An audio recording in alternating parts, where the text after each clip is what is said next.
Good afternoon, everybody, and welcome to the New Year's session of 2022, where we begin with our next series of Unsung Heroes. I think this series is really becoming, slowly popular because this is a program where we kind of showcase optometrists who work in semi-urban and rural areas and provide their eye care services. Today's program, we have three people from three different parts of India who are doing exemplary work. I'll start with the youngest of the group. First person to introduce is optometrist by name Ayanshi. He has graduated from Vidyasagar College of Optometry and then went on to do his master's in public health. He's worked a lot in both retail as well as in the NGO sector. In retail, he has experience with GKB. And then he went on to work with a lot of NGOs like Sight Savers, Mission Provision, and so on. And from those learnings, he has started his own clinics, 5 to 6 of them, all around rural areas around Calcutta. So welcome, Ayanshi. Okay, ma'am. Next is optometrist Devi. She's graduated from Elite School of Optometry and then worked in Shankar Nethralaya, has a lot of experience of 7 to 8 years. And then she kind of followed her passion in low vision, where she does not work in a rural setup, but her kind of work is completely different, where she works for a semi-public service, I can say, if I have to call that setup. It's called as voluntary health services, where many geriatric patients come. And Devi has actually gone and set up an LBA clinic in that particular hospital. So I'll be quite eager to, listen to how you went on with that, Devi. And the third person is Gitanjali. It's not necessary that she's the oldest among the gang. I just went according to seniority. So Gitanjali finished her graduation in Elite School, then went on to do her master's in Amity. She was also an educator some time back at Amity College. Then she's also worked in a lot of private practices, Shroff Eye Hospital, and then worked with Mr. Vipin Bakshi and so on. Then after that, she went on to Botswana, where she worked with Sight Savers. Now she's back in India, and she's now working in a private practice in the outskirts of Patna, which is called as Bar, a place called as Bar. So, and of course, we have our moderator, Anita Arvind. Over to you, Anita, to take over the show. Thanks, Lakshmi, and welcome everybody to today's session of Unsung Heroes Part 5. We have three wonderful optometrists doing exemplary work in their respective areas. So all of us are sure looking forward to hearing from the kind of work that they do. So let me just begin with Gitanjali, asking her about the nature of her work, followed by Devi and then Ayanshi. So Gitanjali, can you just give us a brief note about the nature of work that you do at the place that you are in currently? Hi, thank you, Anita, and thank you, Lakshmi ma'am, for the introduction. First of all, I would like to, tell everyone about how I went about going into this place where I'm working. I graduated from Elite School in the year 2001. And at Shankar Nethralaya, I have learned that, it's a temple of eyes. So everyone who comes there is treated equally, no matter where they are coming from, where the background is. Every patient is treated equally. So this is with all these values inculcated in us. I started my professional career with Center for Sight, then moved on to Shroff Eye Center, Visual Aid Center, and then I went to Amity, where I did my master's in the year 2014. All these years, I only realized that I was very happy, very proud, and satisfied with the people saying that you do very good work, you are good at what you do. But the inner peace was missing. So then I realized, even outside India, poor is poor everywhere. Nobody wants to work in the public sector. Nobody wants to work for the underprivileged people. So with all those thoughts, I have started this own practice of mine in a suburban area called Bard, which is 70 kilometers off Patna. And I have met Dr. Pankaj Kumar here of Sri Murugan Memorial Nursing Home. He's a renowned orthopedic surgeon, and he has welcomed our idea with open arms. And we have set up a clinic called Gita Eye. Under this, we have pledged to do 108 free eye checkup camps. The series is called Jyotimala. And here we are doing free eye checkup camps for the most unprivileged in the most remote of the areas where, sometimes where I have gone, the only car that you see is our car and there is no car in the vicinity. Nobody knows, where to go for their eye care services. And in those conditions, we have done about 24 camps in 1 year and screened more than 2,000 patients at their doorsteps. Of these, we have done 200 cataract surgeries, including pterygium surgeries, and wherein these people are, most of them are benefiting the surgeries through Ayushman Bharat scheme, wherein they don't pay for the procedure. They are covered by the Indian government. So overall, it's an extremely satisfying way of practicing optometry, and those blessings that you get, that smile on the patient's face is what keeps you going. Thank you. That's wonderful work that you're doing, Gitanjali. So Yeah. before I get back to you, over to you, Devi. We would like to hear the kind of work that you are involved in with the voluntary health service. Devi, you need to unmute, please. Sorry, ma'am. Good afternoon, everyone, and thank you, OCI team. Thank you, Lakshmi ma'am and Anita ma'am, for the opportunity to share this experience with the public forum. We have never thought of these things when we started it. So VHS, I just want to give a small background about what is it. Voluntary Health Services, it's a multi-specialty hospital in the heart of the city, okay, near Adaya. But the people who come there for service is 70 to 80% of them are underprivileged. So I was just amazed 5 years back when I started my practice in VHS. So at the heart of the city, so many of them are having in need of this care. So we slowly built in VHS. It is a team. We are a team of 2. I just want to acknowledge Ms. Ajita, who has been a great support for me. And under the guidance of Dr. S. Partsardi, he has the vision to start a low vision setup. There is a huge scope for becoming a specialty in VHS, because he was able to see so many patients who are lacking this specialty. So way back in 2017, it was started as a small project with Elite School of Optometry Alumni Association under Ms. Pungoday, the then president of ASOA. But it was carried on after that since 2017 by myself and Ajita.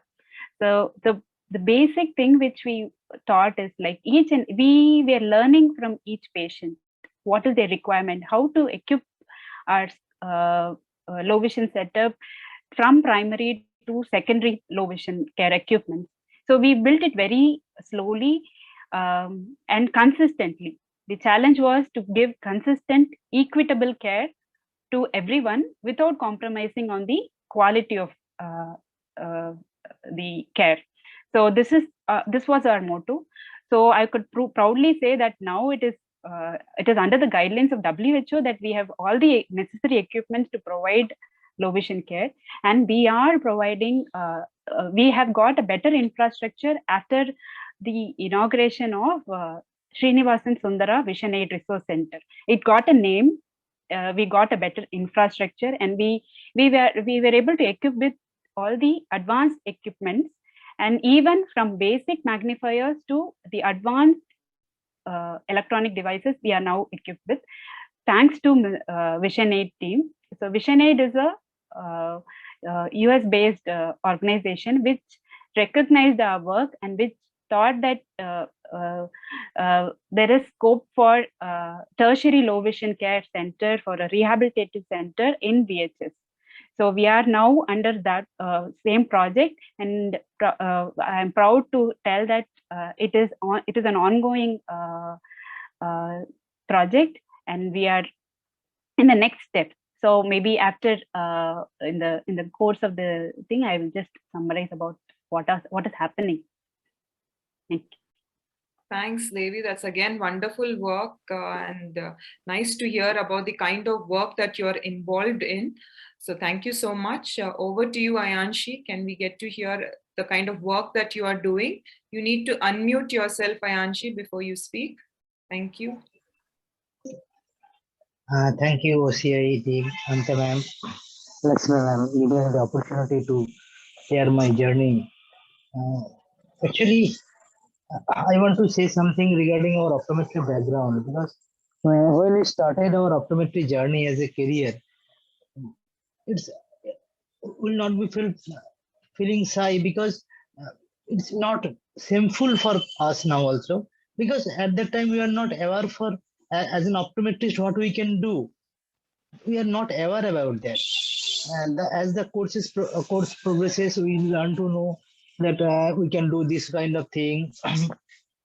we taught a lot of things that, but when we start practicing and as in professional career, that certain limitations are there. You can't do anything. That much you can do. That this is your limitation. So now I'm doing primary eye care services, where I can utilize my knowledges, I can develop myself, and I can be a center for the referral center for the secondary eye care center, where I am associated with once or twice in a week. Or in this journey, I have seen that we need to be developed certain instrumental things like teleoptometry, because I have worked with some NGOs like Set Savers and some Mission for Vision. Actually, all those things are there, serving mainly in the unserved areas. Now, one of my previous boss from previous director from my earlier organization, said Southern Health Improvement Committee, he told me that if patients are not being getting the services, they are not being able to reach the proper service center, service delivery center, then we should make certain mechanism that we can provide services at their doorstep. At least we can try. So that was the concept. If patients are not coming, at least most of the services, if we can reach to them. So my in developing in my practice, my target motto was to reach the unreached. If patients are not coming, if we can make such a mechanism that we will be moving to that towards the patients, so they don't have to travel, because I do actually service in rural areas, that is 75 to 80 kilometers from Calcutta, and the people are coming mainly from Sundarban. So they have to travel 3 hours for one-sided journey. That means only for the primary eye care checkup, they have to travel 6 hours journey. These kind of patients are there. So in cities, what happens? We finished our work. At the evening, we are moving to the eye care center, or they have to spend entire day for their services. So I thought that if we can make some satellite center in certain region, because that was our motto in terms of when I was working with NGOs, we have some satellite centers. So in developing private eye care practice for me, so I have implemented that particular strategy in my private clinic. And at the same time, I am associated with some ophthalmologists who are guiding me, because I feel it's very much necessary to make the bridge between optometry and ophthalmology, because both are dependent to each other. So in some cases, we do refer the patients to them, and we are developing in every day. So in some cases, I can share the case studies to my students also, that in cities will not be able to see such kind of clinical patients. So those case studies I do share. So those are the opportunities for me, and end of the day, bread and butter also. So that's true and reality. So and that's the thing I do on regular basis, and I love my job because I'm getting the opportunity. If I have not been in such an independent profession, so I don't think I'll not been able to explore myself, because I'm independent now. That's the thing, that I'm independent and I am doing from my own, and I am developing myself and serving the unserved people. Thank you so Thank much, you. Ayanshi. We can really make out the passion that you have towards this profession. I mean, it speaks volumes about the love that you have towards this profession, and doing the kind of work independently in a remote place and reaching out to the underprivileged and the people who cannot find, primary eye care accessible. So you're doing a wonderful job. Thank you so much for sharing what you actually do in the profession. So my next question is for Gitanjali. Like we understand that you are in a setup which is kind of rural or semi-rural place in India. So what are the kind of patients that you see? Because you mentioned that you're seeing mostly cataract and refractive services that you offer. But do you also see children in your practice? And if so, what are the kind of services that you offer? Yeah, we do get to see all kinds of patients because this clinic is in the town. I do go to the rural areas for my camps, wherein I only see elderly people. My camps are restricted to age group 45 and above, so that because those are the people who can't actually travel and come. So camps, I only see geriatric population, but for my clinic, I do have all setups here for children, for contact lenses, binocular vision. I'm also slowly setting up my low vision practice. And above that, a general optometric clinic is on for all days. I don't take a break. So it's like 7 days a week, 10 to 4. So the profile is mainly rural because the nearby places there is no other eye care practice. There is just one surgeon in the whole town, and that's how the thing works. So you kind of cater to all age groups. Yeah, Yeah. and that's wonderful. And Devi, you mentioned that you're in the heart of a metro city like Chennai, and you do basically low vision care services. So I'm curious to know who are the kind of people that who visit VHS, because that's kind of a taboo attached to low vision as such. People don't voluntarily walk into a clinic and ask for a low vision device, right? So how do you get patients? Do they come by themselves? Are they referred? And being in the city, I'm really curious to know about the kind of patients that walk into the center. Okay, so the profile of patients is of all age groups, I would say, mainly geriatric, and who are actually referred through the normal OPDs. So it is more like I had to do a referral criteria, which I had to distribute to the ophthalmologists who are practicing in the eye department, and even create awareness among the multi-specialty hospital. So we get clinical review meetings which happen within the hospital, and it is like creating awareness at whatever opportunity we get. So it is like devising a referral criteria so that we get patients through many sources, and the patients also who are benefited will bring in their friends, and it is more like from camps. So VHS eye department is involved with many NGOs who support for eye camps, and through them we also give out brochures and awareness pamphlets so that they are aware of the care which is happening. So this is one way wherein we get patients. And about elaborating on the profile of patients, the VHS hospital is well known for its neuro specialty.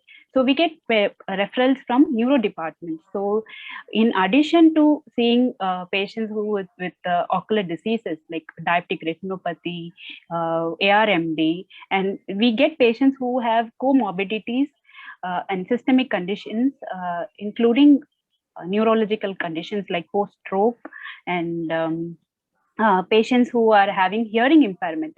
So here, so these are variety of patients. In case of geriatric, we have to actually we had to give the effective communication. So with hearing impairment, we get some information from the attender, but we have even with the mask and with the COVID, so we have to give a better communication with the patient, spend some more time. We don't compromise on the time. Even though we have many patients, we at least spend half an hour with the patient who needs for complete low vision assessment. So all the functional vision assessment is carried on in the first visit, and follow up. So we make sure that we do a telephonic follow-up for each patient and ask them about how is their, we give training with the low vision device, and also get how the compliance of low vision devices, whether it is happening or not.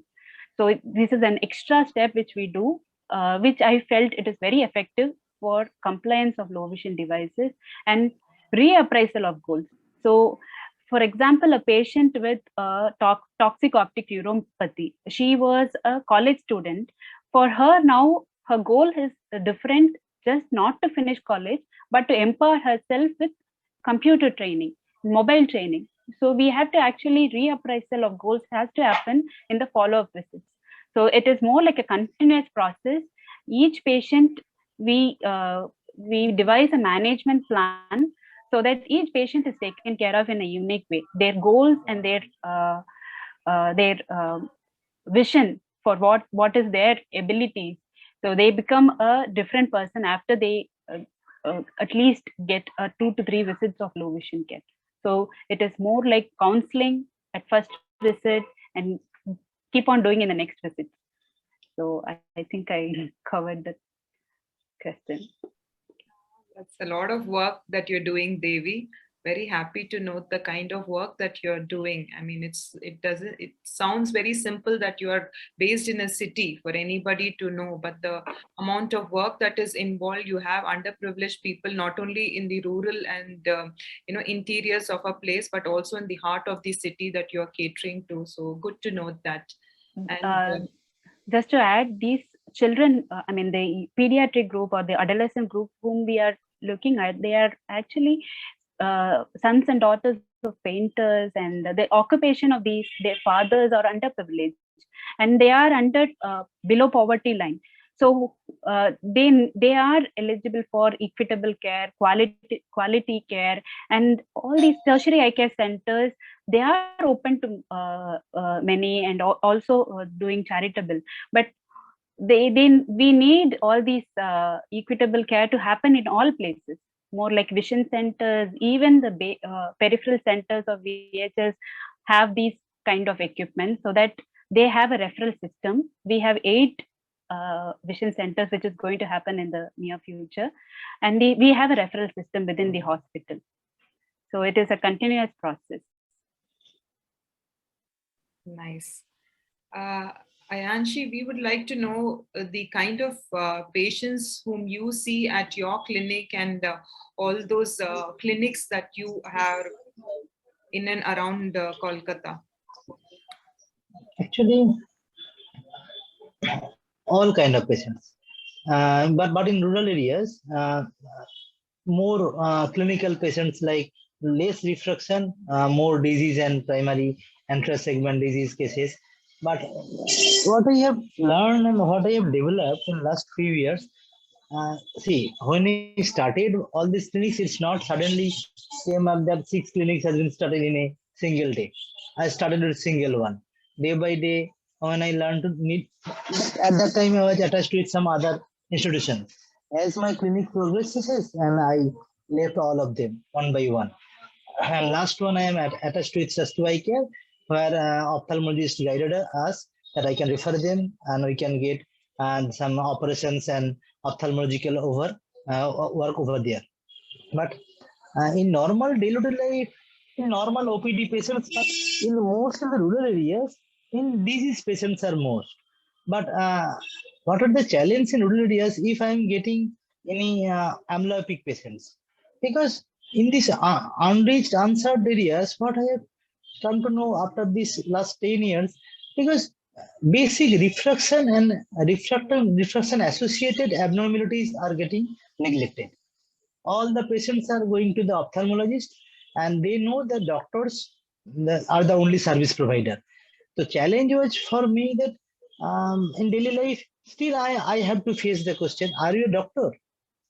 So every day, in cases, patients are expecting that I am a doctor and I will be treating all this, all the problems he or she is facing.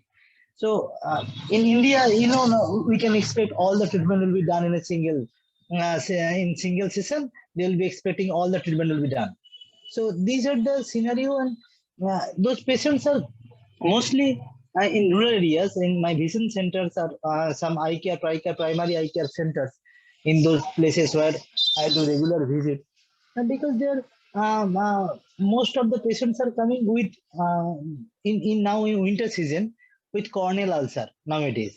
Less refraction. In some days, I have discussed with my senior fellows optometrist, Mr. Dilip Kumar Mandal, in earlier days, sir, today I have checked 30 patients, only 3 or 4 refractions.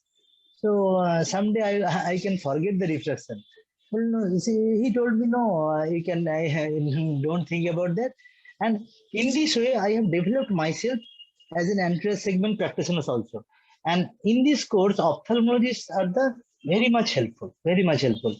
Even in sometimes they can see the patients through live share. I can make a video call where internet is very good, pretty good enough. Then I can share the video call, and I have some attachment. I can attach with street lamps also. So so I can make particular eyes visible to the ophthalmologist, and I can get the information from them. Even in posture segments also, if I get some certain disease So conditions. basically, you're saying telemedicine. Teleoptometry. Okay. So on daily life, in last few years, I have developed that I should have equipped all the instrument, all the primary eye care center should be well equipped with teleoptometric development, because then I can serve the most of the services which we have Deliver. learned in last few years, we can deliver. So this is the thing. And as an optometrist, if we can make some certain new area, new possibilities, not like hospital job, not like retail job. So in city, I faced few interviews, and at that interviewer screwed me badly, because you are a clinical person, you go and attend your clinic. Nowadays, so basically, you're saying that with the setup that you're having, you're able to, and with the medicine, so you're able to serve the people who are traveling a long distance, as you said. One way they don't have to travel, ma'am, because they have to travel. They have to cross 3 rivers to come to my clinic, and they are in one-sided journey. They have to spend 3 hours. That means only for refraction service, for the getting the refraction service. Only for so the have you thought of addition. doing any screening, INC, in those areas in terms of Yes, I do. Yes, I do. And from the Poilan College and Vidyasagar College, I have the students are in now in COVID situation. It's very difficult for me. Lot of NGOs, other clubs, organizations. So you do screenings as well. Exactly. Because students are also getting the opportunity, no, ma'am. So in these cases, they are referring the patients. Sir, I have seen this kind of patients. I have referred to your primary care center, and I am also getting some support from site savers and Susut and Sankarnachalai. In last few years, now they have supported for through free cataract surgery also. So through my so you get external help as well. Exactly. Anita, can I just make a comment, if it is okay? Yes, please. Yeah. So I think one thing very important, that INC told some time back is that independent practice. So the 3 of them, if you see, in this today's session, all of them have their own freedom as they practice on their own terms and conditions. I think that is something which is very, very important in terms of, having your own practice, developing your own specialty, be it Gitanjali, Devi. I think that is something which, going forward, if more and more optometrists look at in that direction, it will really help the profession to grow. That is, and I think it's very, very important that people, look in that direction as well. Absolutely agree with you, Lakshmi. I mean, gaining the confidence to be able to independently practice and deliver your services within the scope of our practice is very, very important. I really liked it when Ayanshi just mentioned that people consider him as doctor, but he doesn't cross the border. He knows his limitations and delivers services up to his scope. It's very easy. You can pick up a couple of names of antibiotics and go about prescribing, but that's not the done thing. Doing ethical practice is everything. So we shouldn't cross that limit, and we need to respect our profession and offer services that are restricted to our profession only. So wonderful work, Ayanshi. Very happy to note the kind of work that you are doing and the services that you are offering to the community at large. So moving over, I mean, it's just an offbeat question. I've known Gitanjali since her college days. She's been my junior from college, and I've known that she's a very senior optometrist, and she has taken up various roles and responsibilities in the past many years. And she's recently moved to India from Botswana. So I'm really curious to know, rather the people who are watching us today, I would like to know, what made you move to a place like Barb? I mean, there was always the metro cities available. You have earlier been placed in New Delhi, worked with universities and big setups, and earned lots as well, right? So what made you take this move and then doing what you are doing? I mean, you see, yes, I was financially also doing very well in Botswana, as well as Delhi also had offered me everything. But as I said before, that inner, that conscience was hitting that, you are not doing what you're meant to do. So just the drive to do the right thing to serve, because if you see any setup, any private practice, their only motive is to get how much money out of the patient's pocket as possible. So this type of practice is very convenient, very easy to do for anyone. And these days people are so competitive, so unethical also at times, that they just cross borders or boundaries to do what is not supposed to be done with the patient. But in all these, the poor person who can't afford goes to quacks. And these kind of quacks, they take advantage of their situation and they get their own money by referring them to low-level centers, to people who are trying to, I should not be naming people, but there are people who are working with NGOs, and those NGOs work as training centers for new ophthalmologists, new surgeons, and they use these patients as their guinea pigs, which is something which hits very badly to, gives a very bad impact. No, these people who come for camps only come to gather people. They will just do surgery. They fill buses, take them, get the surgery done. Though these practices are done ethically as well. I know SN also does these things wherein they used to transport people from rural areas, get the surgery done. But these things have turned a very bad impression about those eye care.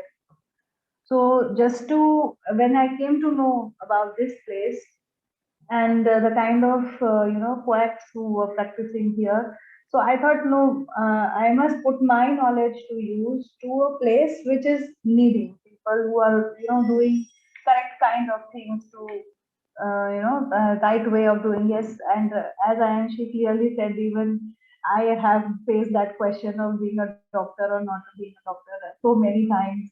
And they, however you say, whatever you tell them, they will still refer you like Dr. Saab ye, Dr. Saab wo. But yes, we have to, have our own boundaries set as in where we can't step forward. So I'm in touch with a lot of doctors in Delhi, Dr. Anuj, Dr. Aarti Nadia, and even some of them, even the surgeon who visits our place for cataract surgery, he's also from Shankar Meghalaya. So these people, I use them for, I get their advice for any patient where I need to advise medication, treatments, procedure. So, and of course, Mr. Vipin Bakshi has been my guiding light. A lot of what I am supposed to do in a private practice or in my standalone optometry clinic, that was the ideal where I saw him. He was the only one who I knew initially was doing a standalone optometry practice. So yes, there are challenges, and yes, financially it's frustrating at times, but very satisfying. You are at peace after you get all the blessings of it. They will give you hundreds of blessings on one go. And sometimes someone will bring a packet of sweets, somebody will bring those small functions which happen in their house. They will give you the invite, no, you come for my daughter's wedding. That is a totally different level of culture that you see after. So Geetanjali, if you stand for election in that place, I'm sure you'll you're now a popular figure now. Yeah, people like Ayanshi and Geetanjali can stand for election in all the places that they have the clinics, and I'm sure they will win all the elections. No, this was on a lighter note, but I'm sure it must be, really satisfying. And I guess, apart from the monetary, this thing which you get, but the actual sense of having served somebody regarding their vision, I'm sure is, immense, Geetanjali. I'm sure. You're a blessed soul, Geetanjali, all that I can say, with all the blessings that you receive day in and day out. And true. Bottom line from the three of you that I gauge is just the passion for the profession. Monetary benefits apart, the passion in you keeps you going and doing what you are currently doing, right? So, Devi, again, a similar question to you, Devi, being in the metro and having worked with the tertiary eye care centers, big names to boast of, and there was always a choice that you could choose a lucrative career, right? Being in Chennai, you had no dearth of approaching these big giants or taking back big fat pay packs, right? So, but why did you choose to get involved with the VHS and do the kind of work that you're currently doing? I'm just again going to echo what Geetanjali ma'am was saying. So it is the satisfaction. So the week becomes complete when I come back from the clinic. So without which it feels the week is not complete. It is not complete. The optometry profession which is taught to us in our college and the legacy which we brought from the college is to serve the community at all levels. So we were involved in camps and we were involved in community optometry all along our internship, even in our third years. So it is the legacy which is brought on, and the satisfaction is immense. So the smile which the patients give us is the most gift, I would say. At least a small step in a way of rehabilitation will bring in. We'll feel that this amount of enhanced vision, the patients will become satisfied and they will bless us so much. The blessings is the thing which is going on. But yes, we I always have there will be a self-doubt whenever we are in a path which is not the usual path. So every day we will face that self-doubt, but it is the goal which we have in the mind which keeps us going, and the patient's satisfaction is the main thing. So it just to add here, I'm also a faculty in Shankar Netralaya Academy. It is like coming back, putting whatever we learned and whatever we practice. It is a comprehensive low vision care now. So the whatever we are doing is correct, and we have to actually bring back to the optometry students who are you're studying now. So it should be a loop. So whatever we practice and whatever we feel is effective, we have to actually transfer it to the students. So teaching optometry students, I'm involved in low vision care and community optometry. I tell them, whatever you do masters, what you even PhD, do some amount of clinical work, some amount of community work, so that your our profession, optometrist itself, if we actually study whatever definition we study, it is a comprehensive thing. Only when we do community work, it is complete, is what I feel. The definition of optometry is becomes complete only with community work. So it is that. And on a happy note, our VHS is now has inaugurated a computer training center for the visually impaired, exclusively for visually impaired. So we are on the right path towards tertiary low vision care. So it is a center wherein the patients will be, the visually impaired will have education, training, empowerment of even the basic computer technology to advanced computing. Even the basic mobile technology which is required for empowerment is going to happen free of cost for the underprivileged. So I think we are on the right track thanks to Vision 8, which has put their trust on us, and we are on the right path, I would say. That's so good to note, Devi, because most of the people offering low vision care services, they just stop with dispensing devices. We are not going beyond that. See, rehabilitation is a very important aspect of low vision services, and to empower somebody and to make them economically independent is very, very important. I think with the opening of the Vision Aid Center that you just mentioned, I think you're doing fabulous job of empowering all the visually impaired people and make them feel very empowered, independent, and strong. That's fabulous work that you're doing, Devi. Anita, can I ask a small question to Devi? Yeah. Yes, ma'am. Yes, ma'am. Devi, usually, when we all practice, people will say, oh, I saw 20 patients today. I saw, 30 patients. I know in your case, if you see 5 patients itself, the whole day goes because, you have to spend so much of time. One, because they're geriatric, and to, communicate with them, make them comfortable. And I'm sure some of them will share their own house stories also with you, and all the difficulties and all of that they're facing. They become close to us. Correct, exactly. So I just wanted to ask, for youngsters who are watching this, so it is not the numbers, but it is the quality of work. So how did you feel initially? We are seeing so less patients, but still you're doing a difference. It is each patient. I would suggest it is not the numbers.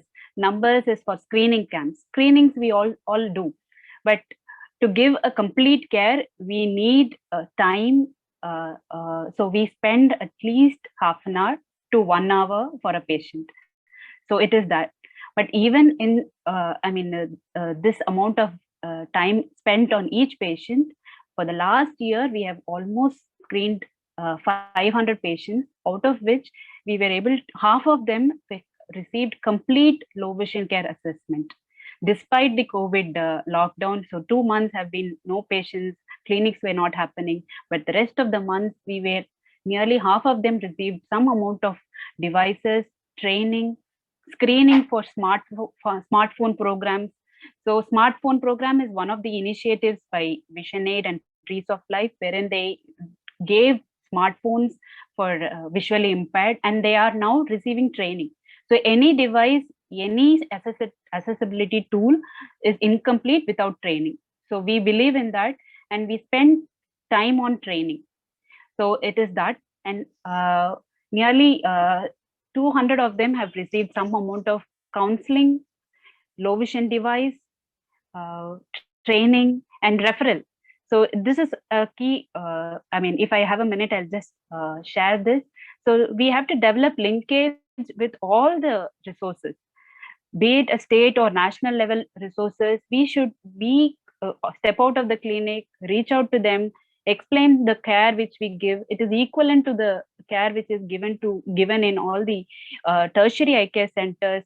Referral, set up a referral pattern, and even most of them of the adolescent age group or pediatric age group have some amount of hereditary retinal diseases, so they seek genetic counseling.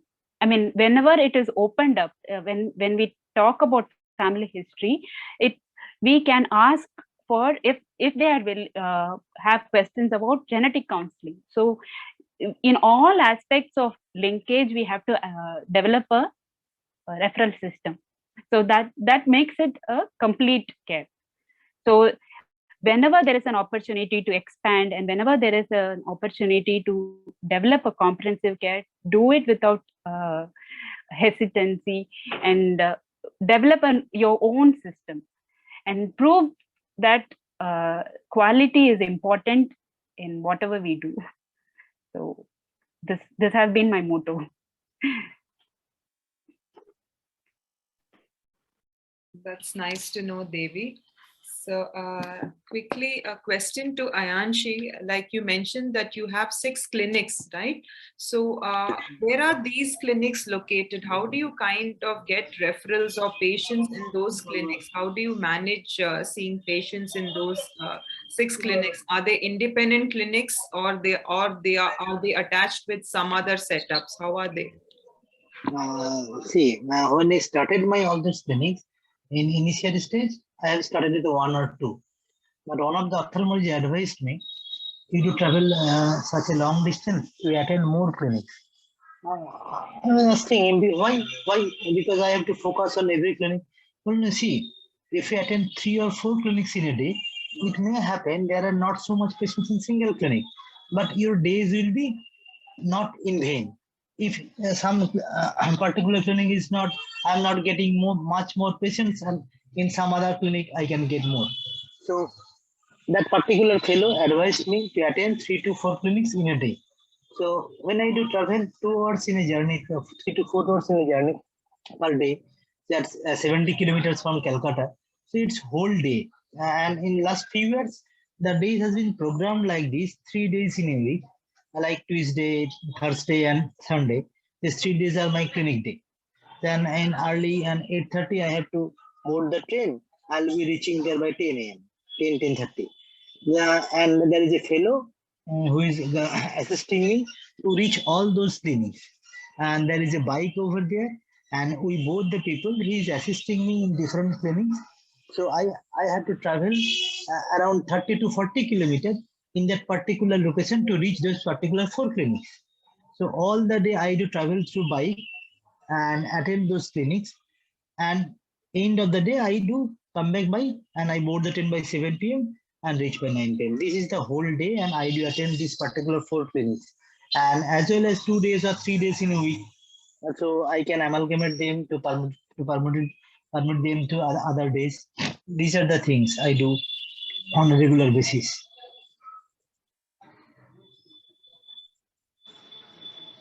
Anita, I think there's a question to Devi.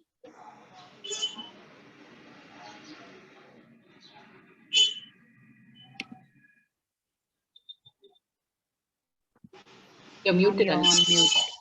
So someone wants to know how you manage emergency patients or any injury patients specifically in rural areas. Are you sure it's for Devi, because she Yes. doesn't? Actually, that may be from me. Yeah. Chandani Datta, maybe for Ayanshi. Yeah, correct. Sorry. See, depending upon the magnitude of injury, I have to take the responsibility.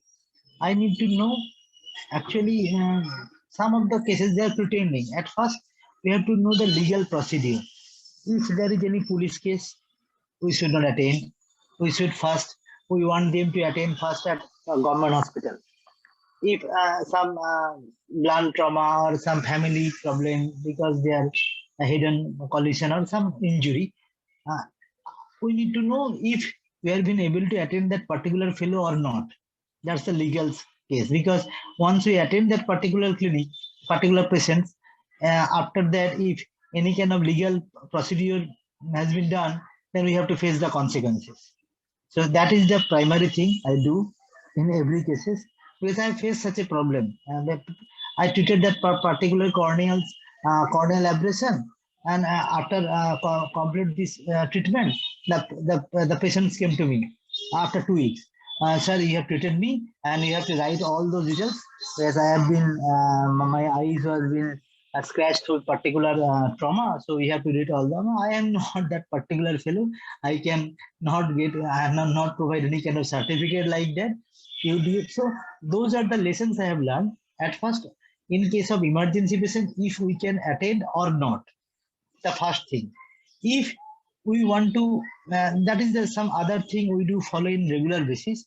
We took a routine documents. This particular documents will not be shared for any case of medical legal cases. In a rural case, we have to face the patient. So we took a written agreement or written consent from particular patient. This particular service will not be assisting in any kind of medical legal cases. So those are the safeguard for us. And if I feel that that can be treated in primary eye care center, we do provide the normal primary eye care services. And if it is not been able to serve the corneal tear, so we have to refer them. That's the simple thing. We have to refer to the secondary center, tertiary center in normal cases. So we need to know how much we can go, how much we can face, and all the consequences we have to explain to the particular patients and associates, because patients will be coming alone. When problem will be facing, there will be 30 to 40 people, and they'll be gathering in front of a clinic. We have to provide all those things. These are the day-to-day things, and nowadays I have explained every time that this will not be taken for any kind of medical legal cases, so we can attend it. You want treatment or legal, you need to know, and it is very much clear. And I just want to add, like, Go on. I just want to add some incidences like Gitanjali ma'am, because 2013, just one incident. 2013, one particular patient, he underwent cataract surgery through my referral. So I did follow up, and like ma'am is saying, no, they are very much the putting blessings to us, and you say we are very much popular. So I just want to add, every week I get 2 lemon from 2013 till now. It's continuing. Every week I do attend that particular clinic. That particular fellow, earlier he was bringing some fruit, vegetables, and lot of things. So I asked him, why do you bought all those things? And he was buying it from market also. So I stopped him, because if you want to give me something, so bring some household materials, not like buying from the market. So later on, he adopted such a condition. He has lemon business. He has in son. So every week I do get 2 pieces of lemon. So that is the sweet story for me. I see. Imagine if he was in the gold business, then what would have happened? Gold biscuits, perhaps every visit. Wow, I'm loving it. Good one, Ayanshi. Very good. So, Gitanjali, do you also face some backlash like what Ayanshi is telling in terms of, suppose something goes wrong or something? Yeah, backlash not in terms of legal. Yes, certain patients do get agitated as to, certain times after cataract surgery, you have an inflammatory reaction or something wherein you request that patient particular to visit, the city to see the ophthalmologist. Now, they expect that I should call the ophthalmologist here to see them, so they do not travel that much. But the only one such incident wherein the patient's son got really agitated as so they wanted, the surgeon to be called. Yes, and that won't be practically possible for him to leave his clinic and come here. Moreover, I didn't have that time. I didn't have any procedure treatment equipment, so I told them to visit the surgeon. And once they visited and came back, and when she was fine, so then that suddenly, no, I'm sorry, I got so angry that I said, you see, I understand your situation. When your loved one is in trouble, you are bound to get agitated. But yes, certain things are not possible everywhere. So, but then not really any such backlashes till now, that would. Yes, injuries I have also seen, especially one was on Diwali night. It was a young child, 13 or 14-year-old. He had a firecracker burst in his eye, and there were a lot of small particles. There were sand in his eyes. I cleaned it up and followed him up for 3 days at a stretch. And then, luckily, the corneal injuries didn't give any mark. And yes, emergencies are there. I have, many times taken help of my brother and come to the clinic at night to help the patients. That is one, because our clinic is 24-hour setup, so I do have to come at times. So the place that I am is a 24-hour clinic, so we don't have any reservations to any kind of emergency. Emergency. No, but that lemon instance was very Hilarious. very very nice. That's what I said. So imagine if he was a goldsmith or something like that. No, and she. No, Over to you, Anita. they do love lot of, these things are the inspiration for us, because in daily life, well, in cities the patients are not so much grateful, don't get me wrong, don't city people, don't get me wrong, but in rural people, they feel, they express more compared to city people, they express more, because you can see in their eyes, in their attitude, a lot of things. That is the reason I do love this profession, because if I am in a city, in some optical store, I can share this kind of stories with you people now, because these are the inspiration for me, my life Oh, only. Nimbus for Every sure. day. No, actually, Runa has No, no. commented saying that Ayanshi, be careful. Hopefully, you won't get excess of vitamin C with Nimbu. Now, in COVID days, this is very much necessary for me, no? So obviously, I mean, you're able to connect with the people over there. You are able to break the language barrier because you are perceived as one amongst them. So you can easily gel with them. You are familiar with the culture of the people, the thought process. Also, I would say, so being with They them. do invite me for marriage, birthdays, and all those things. They are very much familiar. Yeah, that's They nice. can feel I am the part of their family. That's That's the the thing. everyday. Yeah, that's the thing. So Gitanjali, you don't belong to the place where you're currently working. So was that a big barrier or a challenge for you, because they speak a different dialect, and being in the rural, I'm sure it's not the kind of Hindi that we are familiar with. So were they accepting you as one among them, or what are the challenges that you faced? Yeah, that is one major problem that I have is, the language barrier, because the Hindi is definitely there, but once I start talking to them, they know that she's not one of us. She's from outside, she's from Delhi. And then I always have someone or the other with me to translate what they are trying to tell me or what I am trying to tell them. Sometimes they would say so many things and go, and then later the next person will say, no, she was giving you so many blessings, you didn't even respond. I was like, I didn't understand what they So are have trying you to do. picked up the local dialect? I A mean, little bit, yes. A little bit, yes. I am able to question them. Like, remember at SN we used to do for Bengali patients, we learned the language. And yes, I picked up Tamil as well in Chennai. But yeah, the local language obviously becomes a barrier, in which I would say there's a lot of, motivation from Dr. Pankaj and his sister, Dr. Poonam, trying to tell me, no, you will learn slowly. They keep, pointing out my mistakes. You should not do this, and you should behave like this. This will happen. That will happen.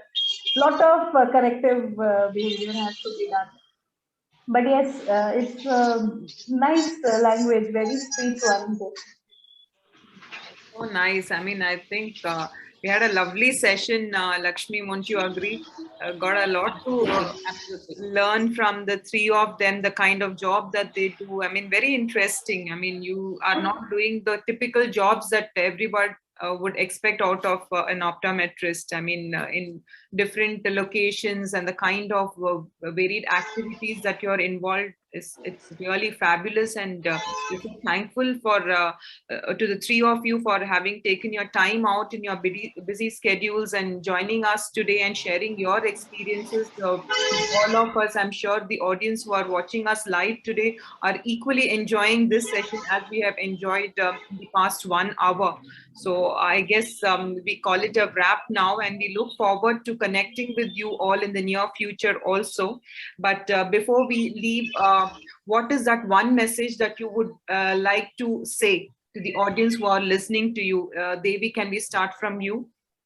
One last thing that you would like to share with all of us before we leave. Follow your passion, and don't have self-doubt when you are taking a different path, and involve yourselves in with community work, involve with NGOs. And just putting on a hat, I'm a consultant low vision care specialist at Vision Aid Boston. So give out whatever you have learned, spread out the word, spread it so that people might follow, take some inspiration, don't have any self-doubt, and educate students whenever possible. So this is my final message. Thank you so much, Devi. I'm sure most of us are inspired by the work that you are doing. That's Thank nice. you. Thank you. Thank you for the opportunity, ma'am. Our pleasure. Ayanshi? See, one word, it's very difficult because we can love the profession. You can feel the profession.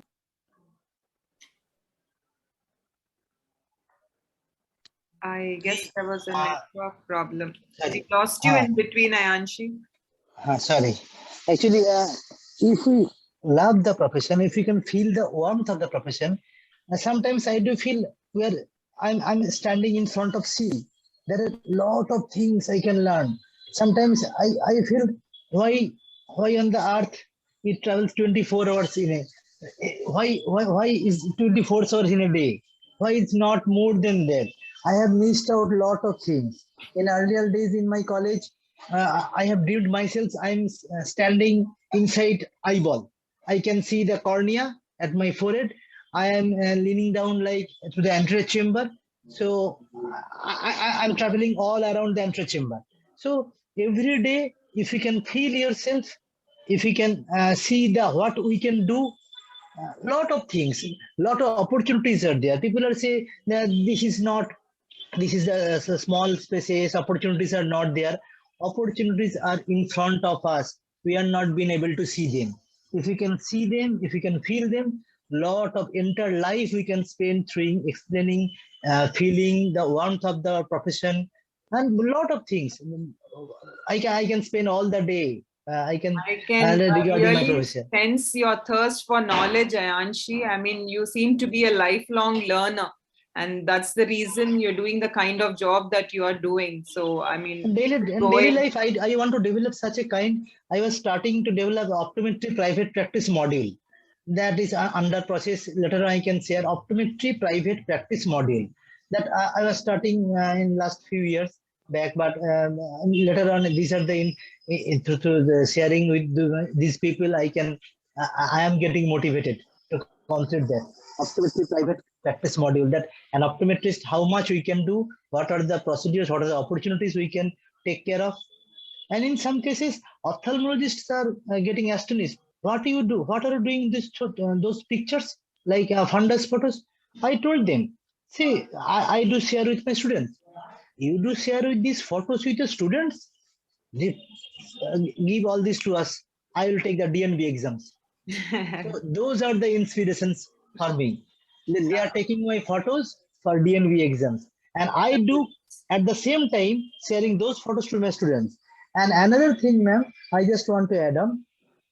When I am taking classes at college, I always love to share the live photos, like in every disease, every cases. I don't want to take photos from internet. Like when I'm sharing these photos with my students, I can explain the case studies because every photos I have taken from my patients only. So I want to be in this profession and I love this.